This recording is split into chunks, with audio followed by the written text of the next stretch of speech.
Bonjour, bonsoir mes chers téléspectateurs, bonjour les abonnés des 5 trophées, tout dépend à l'heure à laquelle vous allez suivre cette émission. Bandeko toyoto solo la lisusu likambo ya Congo na biso kaka nde tolobaka ngonge soki epesameli fo tolobela Congo bokota tosolola bandeko bokota tosolola tozosolola. Mes chers abonnés, abonnez-vous. Faites abonner les autres pour ceux qui sont déjà abonnés. Bochaba j'aime pour vous contribuer à l'avancement et à la chaîne Nabino 5 trophées TV. Vous s'abonnez, bandeko, vous s'abonnez. Bandeko, le tozo le bela makambo beleza eleki na mboka na biso. Ezoleka kaka hypocrisie ya ba homme politique na biso, manipulation na bango. Il faut congolais ayeba kolamuka. Lelo tozoya kolobela hypocrisie ya ba homme politique na biso. Bandeko na salela bino émission ebele en double pona kolobela lokuta ya ba homme politique. Mais là, aujourd'hui, l'hypocrisie à hommes politiques, les acteurs politiques congolais, bah, hypocrites et sont des manipulateurs. Bandeko, pourquoi tozo loba bongo d'entrée de jeu, tozo lobela makambeze bele toko lobela lelo oyo. Na mona nini émission uti koleka awa tolakisaki bino ndenge président de la République Félix Tshisekedi Tshilombo akendaki na mwanda pona kolancer ba travaux ya construction ya port en eau profonde. A lancé comme d'habitude à lansaka. Mais ba oyo bayaka sima kolia toyoka te. Pour wana ifo tongama bo sala kabisoka ba spectacle te bo keye belé ngulupa wana ba mususu bazo sepele na mitema bazo ba lito commission ba mbongo ese kabona ko sepele bazo selepele na sima mokonzi wana eza ko sepele te ke pour rezo tongama eza ko sepele te ne ba sepele ke misale salama ba sepele ka balobi tozui mbongo to leba electro commission boye na boye. Président Félix quelque part pe na mitunaka soki ye moko alingi nini parce que batu bazo ganga likambo ba gouvernement na ye batu bazo ganga likambo ya nani oyo likambo ya ba conseiller o bazo lia mbongo misale salamité. Moi je pensais que ndenga kendaki na tournée ya Kasai amoni ba conseiller ba lembongo soka zongi ya ko suspendre. Ce que ça na modèle soki bazo zo sanction te ba ko continuer ka mbongo atile jeune balé mbongo ya nini oyo ya 100 jours eliami ba mbongo ezo bi makaka ezo liama. Tu ne fais rien, tu es de mèche ou bien tu n'as ba envoûté ou bien tu n'as pas d'autorité envers ba collaborateur na yo. Ils a passé ça ba question to zo mituna. Ngala moni président ya Malawi awa ba suspect ba lobi soki cabinet nezaki na nini na corruption alongoli ka suspendre cabinet nyos ba o ba koya sima na cabinet wana ba kozana somo ba koloba soto sali faut pas awa kolongola biso mais tant yo zo sanctionner te c'est que yo zo sepela tu te retrouves aussi na bango na makamba zo sala awa to komi na virage ya suka ozo lancer. Ok, qu'on lance les travaux de construction ya eau profonde na nini na banane. Ezalaka slogan te. To vivre kaka nini pon wana na makanicité etika na kati ya nostalgie. Nde bata kabila batemi oh ezaki projet. Yo betika la projet te. Il faut etongama. To yo kazusu te ba détourner mbongo ya kolela biso lisusu awa. To so to ki ba plainte na yo mingi. Cette fois-ci to ko yo kelo lisusu te parce que yo pe ozo yo alerte te. Pour wana tongama bino ba ozo lia mbongo cette fois-ci boyo ka soni ozo sepela wana bokei pour ozo tonsi pour wana tongama. etikala kaka projet neti ya Joseph Kabila te oh ezaki projet Kabila oh ezaki boy etikala pete oh ezaki projet ya Félix Tshisekedi toko vivre na kati ba projet te ba mbongo ekota na nini ya bato ndenge moko pe na 145 territoires développement et salema etikala ka slogan te parce que ok na Kasai awa oyoki ba plainte à peuple mais tu n'as rien fait ni sanction. C'est comme si au yoke loko mokote. Tu n'as rien dit depuis que tu es revenu. Tu n'as rien fait depuis que tu es revenu président. Batal ba kobanga ndeni. Et ça passe. Congo nzamba sunga biso. 145 territoires et tongama. Port ya banana et tongama toboyi ba mise en scène. Bande ko balandi likambo mosusu ezali awa ezali batinde to bakene non likambo jama kabundo batinde na vidéo ba conseiller bazobina. Moi je me demande bino batato libomela na moto na bino bozobina est-ce que vidéo ala bazobina na ndenge ya sopo na jama kabun ou bien ezali ka fête na bango moko nde bani ko sa ba délire na bango bazobina batu bazo extrait parce que na réseaux sociaux tout est possible hein? Makamba réseaux sociaux na zokango na réserve trop. Si bazali kobina po kabunda kei bazama yele te batato. Parce que le départ de Jean-Marc Kabundi doit nous interpeller. Doit interpeller tout le monde. Nous sommes dirigés par choses publiques. Il faut interpeller. Parce que bisika wana bino bozo vandi bozo bina pona kabunda kei bato bazalaka place wana. Bino bato bobandi yango te bino bokosukisa yango te. Soki bosimbi bakisi na bino pour détourner attention à Félix Tshisekedi Tshilombo ayo kela akabino kisi esilaka nganga pe akofaka mais akolongo na pouvoir akoti Kabila ya mabe ekopeser sur ye Nzambe oyo il faut interpeller bino parce que mon côté azali irremplaçable avant Félix Tshisekedi y a eu 4 opposants après Félix Tshisekedi y en aura autant. Félix Tshisekedi a kotika la s'éterniser na pouvoir libérer atika na mandat moko a violer constitution to ko sepela na ngote. Alors bino bato bozo bina au lieu de Félix Tshisekedi Tshilombo atika ba pose na ndenga bien nous l'exception de bozo mela ba champagne bozo bina. Est-ce que nous avons besoin de ça? Puberté qui me kolo bona âge na bino. Il faut interpeller des bino pour mona que place one to bozo gérer ba bien collectif ou public. Il faut y avoir que qui tu en a la vente les bazo betela nga maboko ba ezali tinzinzi Jean-Marc Kabunda kazi bato bazo be ba panzi maboko bazo betela maboko ndo ba mususu ba ebele bazo ko kaba bomaye na minute cerveau esalo balaba tala sima zonga mutu amoni sika wuta kine sika sa koma kina minute oyo hein à comprendre ba ennemi na ye trop tard bino bato bazo bina pe boye ba ke pouvoir resilaka. Ouais. Bande ko balandi vous en avez nini enveloppe moko ya 10 millions de dollars et bimi oyo Félix Tshisekedi alobaki so ba olande ba mission nga kala na yebisaka bino ke ba signer signature moko pona exploitation ya gaz na pétrole na Congo central pour nani ba transformer gaz na électricité bato balanda émission nga ba ebisaka bango ke entre janvier février ba ko signer avena wana avena 9 pour na ko concrétiser eloko wana esalema et na contrat wana moto engagaki ba signaki yango na Paris bato balanda émission nga ba yebi na lobelaka yango ba signaki yango na Paris moto engagaki nini la République démocratique, le gouvernement, ezalaki Didier Boudimbo, ministre ya hydrocarbures, et Nicolas Kazali, ministre ya finance. Nde bazalaki wana na signature wana.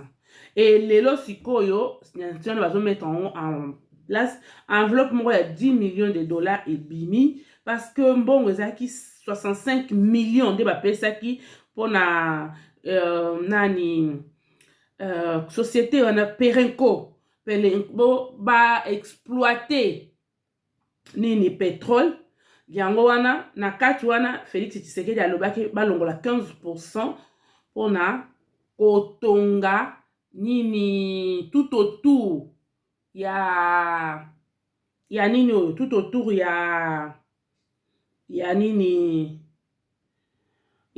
oyo ya nini tous les côtes ya nini ya Perenco, donc bana mwanda bazo électricité, donc à pèse 15% c'est 65 millions de dollars ba pèse qui ba signer qui pour na nini ba pèse société, mais ba exploiter société wana tout autour na bango bana mwanda pe bazo parce que mingi ba société mingi salaka bazo exploiter ba minéraux, bazo exploiter makambo, mais banzela pembeni na bango eza bien te, école te, eloko malonge eza te, ndi ba chinois bazali ko sala.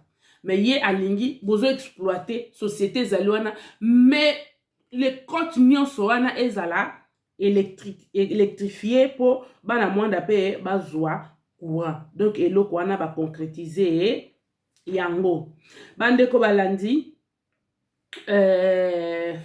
Perenco ako exploiter nini wana ekozala na avantage na biso batu bazwa misala to ya chômage ekita ndenge bazo sala port ya banana.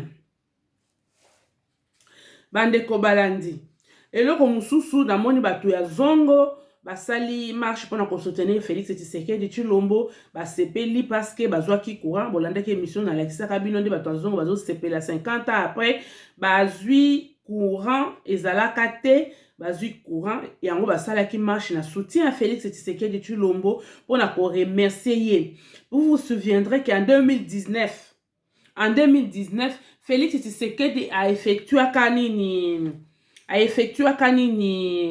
voyage moko na rencontre na ville ya Zongo, na passage na ye a prometaki que akobakoza courant akotongela bango ba pont nini akosalela bango nini également nini hôpital général akobongisa yango alakaka bango biloko mwa ebele. Mais l'une des choses oyo esalami nano courant na bac oyo qui est facilité traverser de personnes et de biens vers Bangui.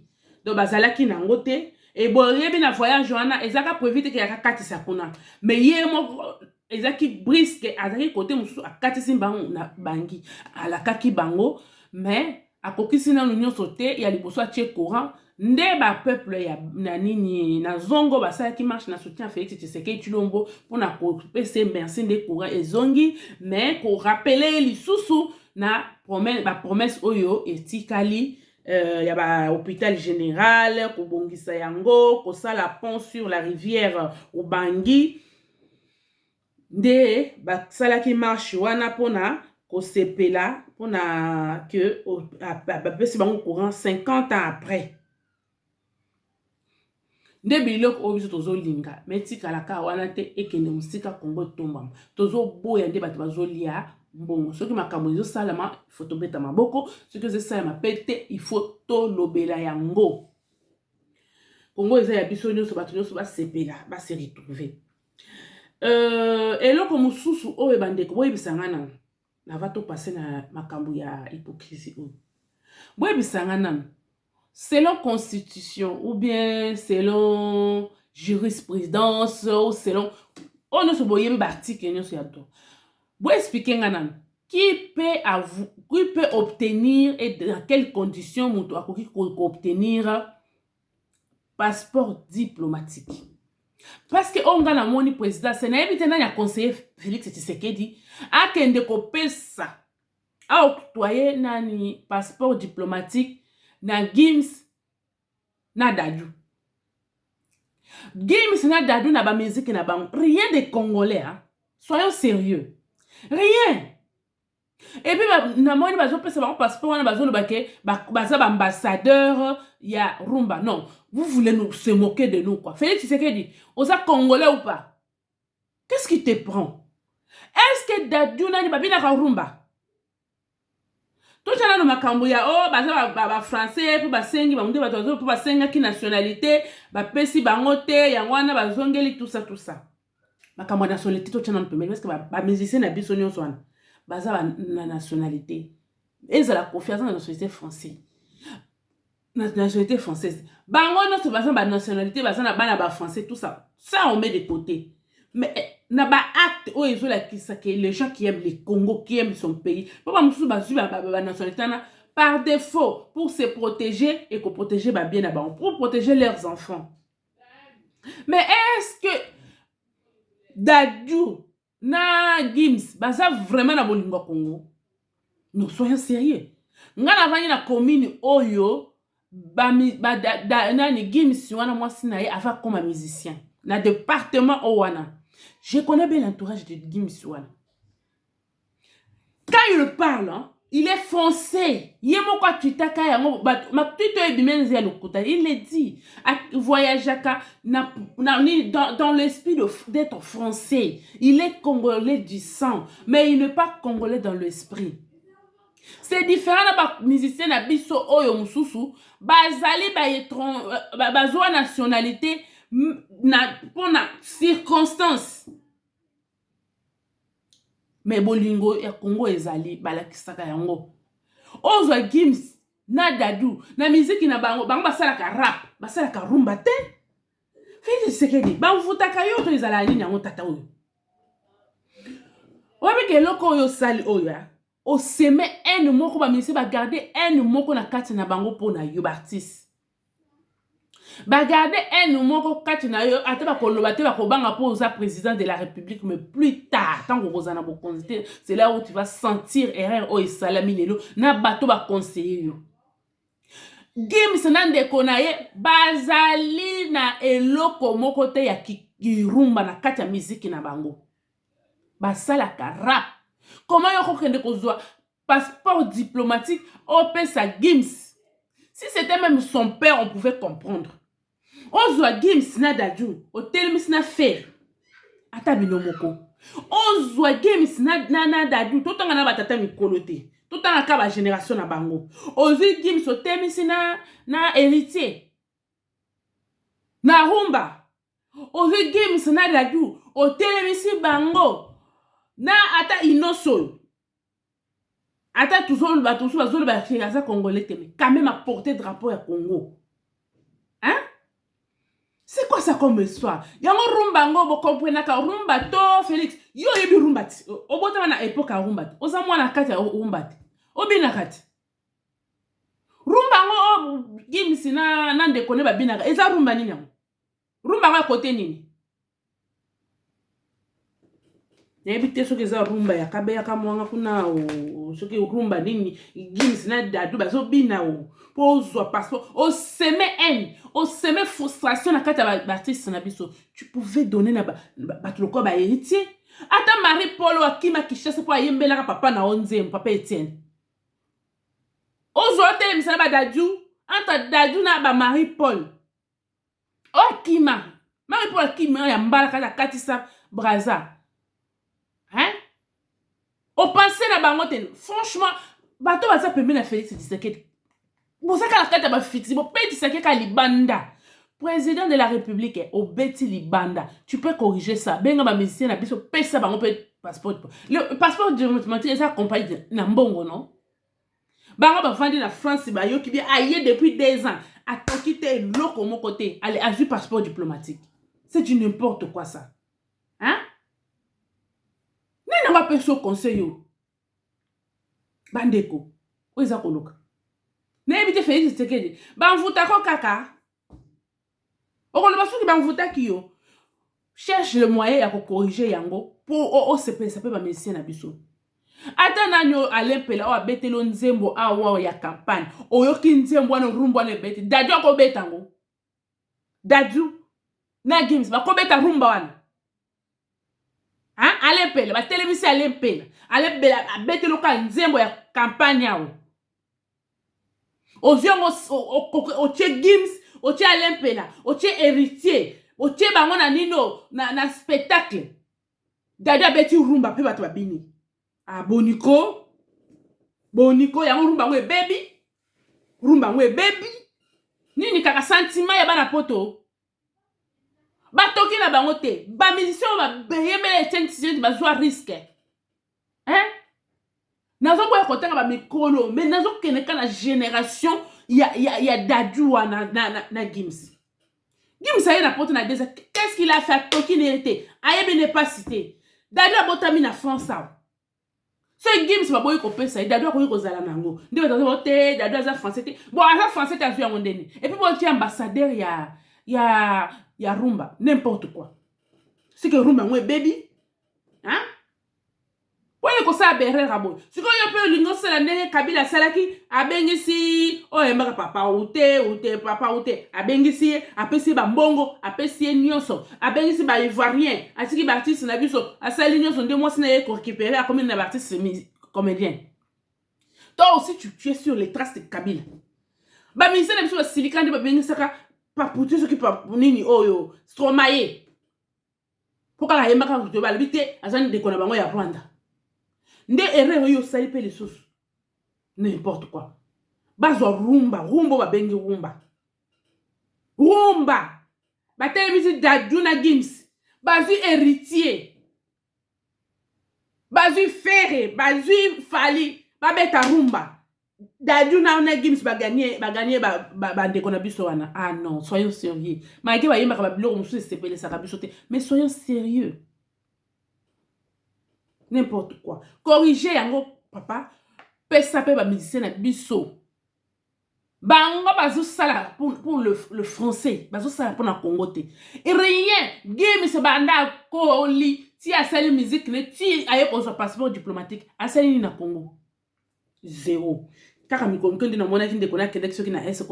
c'est ça être être congolais, rien. Mais bande ko na biso wana ba misusu ba yaka susu po te likoloka ya komba o. Boniko? Boni. Makamo to sepela na ngote ba biloko ba mativi o to linga te. Pour passeport wana vous pouvez s'en felete passeport diplomatique boye bisanga nanu degré nini constitution nini et sali que ba octroyer nini wana ou bien ka sentiment plaisir ce que tu penses papa na on pouvait comprendre on ndé papa na bina rumba mais Gims n'a rien de rumba n'a rien de congolais bino batu bovandi na ba Gims te boye il n'y a rien d'entourage ya Gims ya congolais non. Il est congolais du sang, mais dans son esprit, il est français. Boniko, au frustré bateau, c'est mes haines, hein. Au yébite campagne, ils ont banda, Gims sa yeko yemba, batwa landaye. Gims sa yeko yembe la yo. Campagne, ils ont banda, Gims sa yeko yembe la yo. Ngala sepela na nzembo ya nani, ya campagne, babeta nzembo na douceur, na ya propre, ya campagne na yo, alempe la beta. Abeta on a ndenga ya manzanza te doucement et sûrement nzembo kitoko nzembo babetelo na campagne non yozwa oyo kochela biso Gims abeta ba rap ocha rumba du n'importe quoi il sait que rumba on beba na bato ba mitema ba zo bet so kalibanda bo pesa conseil ya bien la Félix Tshisekedi Tshilombo bino bokoyeba na te. Mais Félix Tshilombo nde akopé ba pona bino. Et le président ce qui veut continuer kabo déjà na o sanctionner bango parce que continuer commettre de la liberté. Mususu DJ oyo zwa ki boke continuer na makambo francophonie. Bo soki wa na makambo francophonie. Ba DJ oyo zwa ki pour que ne continuer na makambo francophonie. Et soki wa. Siko ba Dadju pe la campagne yango ezo bandati. Ba Dadju ba yako yembela yo. Il faut réfléchir avant de faire les choses. Bande ko balandi likamu mususu toye kolobela tozoloba lisusu likamu ya 40 députés ya ensemble ya Moïse Katumbi balongwe basali déclaration na soutien ya Félix Tshisekedi Tshilombo makamunga ba soutien on akipaka ngote posi na yoka ngomi tant président mususu akoya opportuniste mais le problème c'est l'hypocrisie tant tozoba Katumbi azana hypocrisie. Lelo bango moko ba employer terme hypocrisie. Après tweet ya Olivier ozo induire Katumbi. Ce qui Katumbi azo sa berrer na bayere eza Olivier Kamitato. Olivier aza na orgueil moko, Olivier aza na rage moko, Olivier azali quelqu'un qui azali nyonso ye. Siko azokoka kosala yango te azotiango na kati ya Katumbi. Olivier a tweeté qui a lobby que un Congo nouveau est possible. Ceux qui ont la lingi, ceux qui Congo est à la bien, allons on a quatre possibilités, allons on a quatre il y a distraction, allons on a quatre ram, allons tout nous sur ma il y a tanga tuan. Après tu vois un débat député, bah ye alobio nini bobolongo pona Congo nouveau est possible pour bolongwa na nini ba incompétence bolongo na rama bolongo na ba bêtise. Rejoignez l'Assemble pour la République à Moïse Katumbi. Après sikoyo ba député 40 ans alongo ba nini ba ça les déclarations que tobo hypocrisie, c'est normal. Olivier ensemble gère ensemble, bon, je dois faire les tautologies, hein. L'ensemble pour la République de Moïse Katumbi gère ensemble avec Félix Tshisekedi. Excusez-moi pour tautologie, je cherche les mots pour mettre. Bazo gérer ensemble.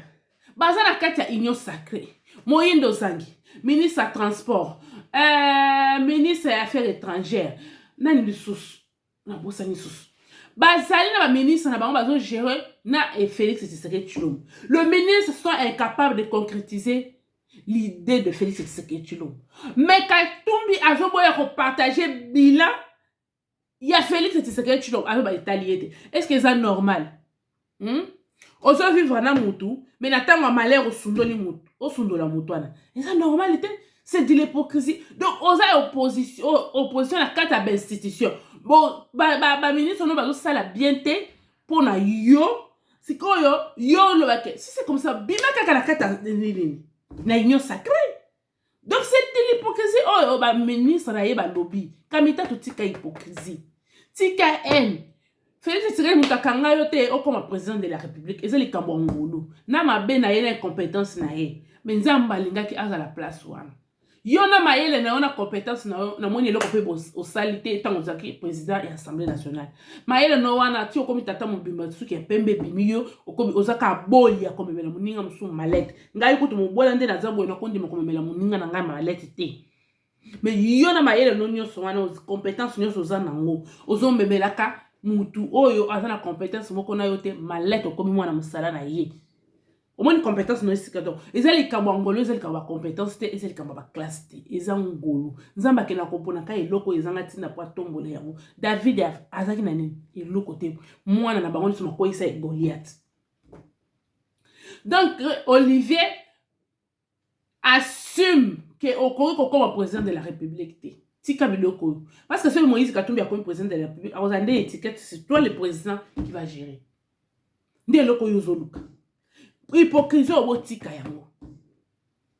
Botika hypocrisie. Bo bima na union sacrée bo sa opposition.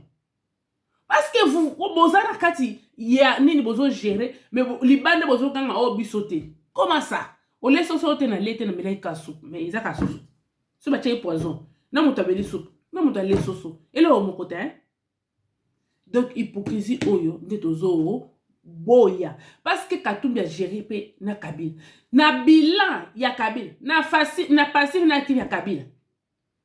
Katumbi tu fais partie au gérer ceux qui 9 ans ceux qui 12 ans avec lui tout le monde est là au grand tata va bénéficier ozala ba dossier mekin ba employeur na yo ofutaka bango te ba mususu longo suspenda bango ti lelo bazo lelale tu le sais très bien yo muto la compétence.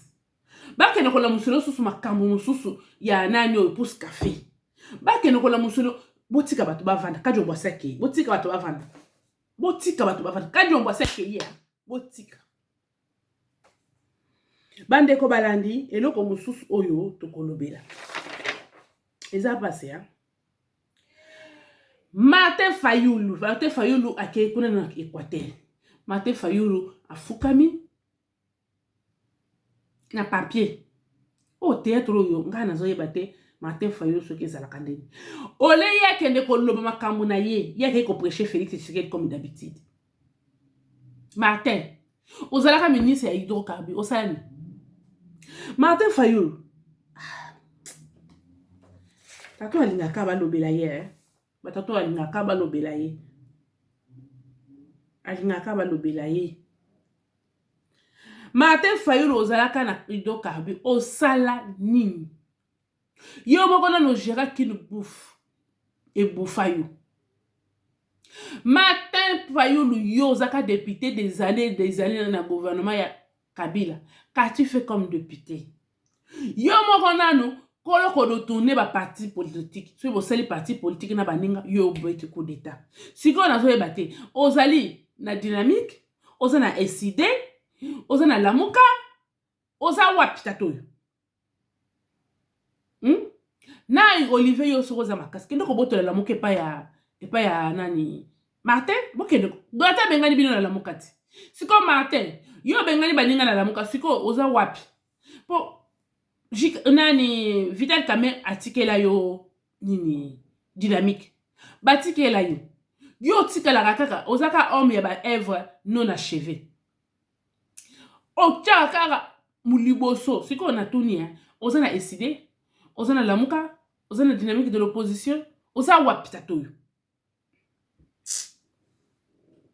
eza mawa bande ko balandi bomonaki hommage na Etienne Wamulumba basalele monument mais monument ne kaibo chama na 10e parce que bato bandokende kuna na maluko na pakena otala monument wana tozala bato hommage na Etienne Tshisekedi Wamulumba jour pour jour 5 ans et lelo oyo tozali ko kanisa ye na makabu ebele ba oyo nyonso bazoganga IDPS bazo réduire IDPS bazo résimango ba tirango ba résimango na kati ya Kabund vous mentez ce qui lelo oyo biso tozolata ba pantalon ba tata biso bazolata ba veste na cravate c'est grâce à Etienne Tshisekedi Wamulumba pour na résumer amuki abundi na nyonso abundi na contre dictature ya Mobutu dans le tribalisme donc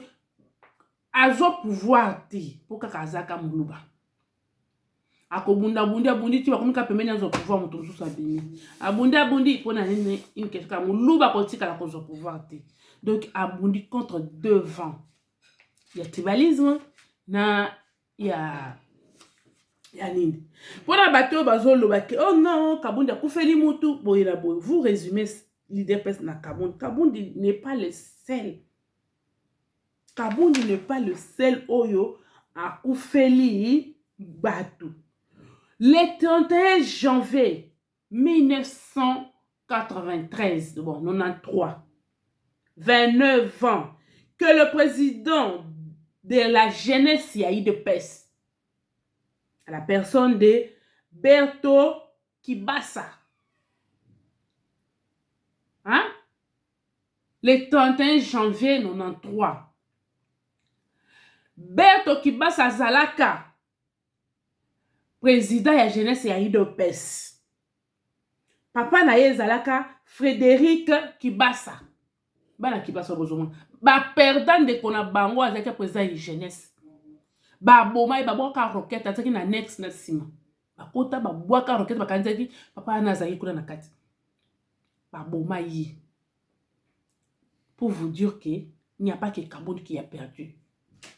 Ezali Congo so to tanga ba perdre na UDPS wana ba sepele ba ofele ba veuve ya ba donc ba zali epele donc bon résumé te que UDPS c'est Kabundi a sali par naye chacun a fait sa part tu sais que die moko sali par naye pe accueilli ba 13 parlementaires ba sala ki par na bango ba accueilli pona lelo to suki abandeko balandi Zamba lola abatela bino Congo na biso to linga Congo to sala bolamu mpona Congo nazo belela lisusu to yoka te o mbongo ya nini po ya au profond baribi to yoka te o mbongo ya 145 ya développement ya 145 territoire baribi Félix Tshisekedi tolingi koyoka te ba explication to lembi tolingi te cette fois-ci ya ko ebisa biso ke mboka se kufaka kala to suki apona lelo nzamba alola pambola bino abonnez-vous faites abonner les autres botia ba j'aime ba commentaire bo partager na ba groupe na bino ya WhatsApp ba groupe na bino ya Facebook bo te ya évangile ya 5 trophées bisika nyonso ozali pona lelo to suki awa bye.